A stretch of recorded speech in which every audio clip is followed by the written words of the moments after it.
வணக்கம் நண்பர்களே, தூண்டில் உலகத்திற்கு உங்களை அன்போட வரவேற்கிறேன். இன்னைக்கு பாத்தீங்கன்னா சூப்பரான கிளைமேட்டுங்க. மழை பெஞ்சிட்டு இருக்கு, விட்டு விட்டு மழை பெஞ்சிட்டு இருக்கு.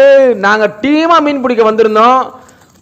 வந்த உடனே பாத்தீங்கன்னா அப்படி இப்படின்னு சொல்லிட்டு ஒரு மீடியம் சைஸ்ல, அதாவது ஒரு 400 கிராம் 500 கிராம் சைஸ்ல மீன் அடிச்சுது.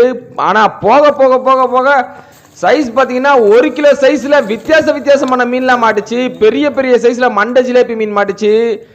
அதே மாதிரி பாத்தீங்கன்னா ஆரா மீன், நல்ல சைஸ்ல இருக்கிற ஆரா மீன்லாம் மாட்டுச்சு. ஒரு சிலர் விலாங்க மீன்லாம் பிடிச்சாங்க.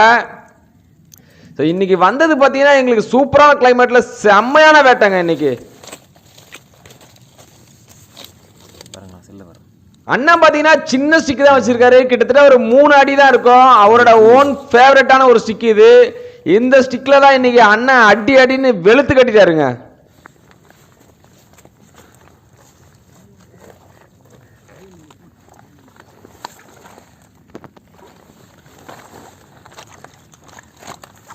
அண்ணன் தான் பாத்தீங்கன்னா இன்னைக்கு முதல் போனி வந்த உடனே பண்ணது. ஏற்கனவே பாத்தீங்கன்னா ஒரு மீடியம் சைஸ்ல ஒரு மீன் பிடிச்சிட்டாரு. இது வந்து செகண்ட் மீன். இது என்ன பண்ணாருன்னு பாத்தீங்கன்னா, எல்லாருமே சுத்தி மீனே மாட்டாம இருக்கப்ப அண்ணன் பாத்தீங்கன்னா அரிசியும் ஏதோ ஒரு ஸ்பெஷல் மாவு ஒன்று கொண்டு வந்திருந்தாருங்க. கேட்டா அதை வந்து பாத்தீங்கன்னா, அப்பா நானே செஞ்சதுப்பா அப்படின்ட்டாரு. அந்த மாவையும் அரிசியும் மிக்ஸ் பண்ணி விட்ட உடனே அந்த வாசனைக்கு பாத்தீங்கன்னா கொஞ்ச நேரத்துல மீன் வந்து நிறைய வந்துருச்சு.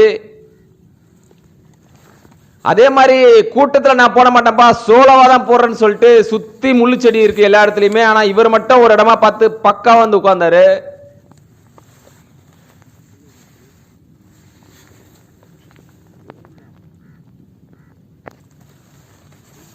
மழை பெஞ்சிட்டு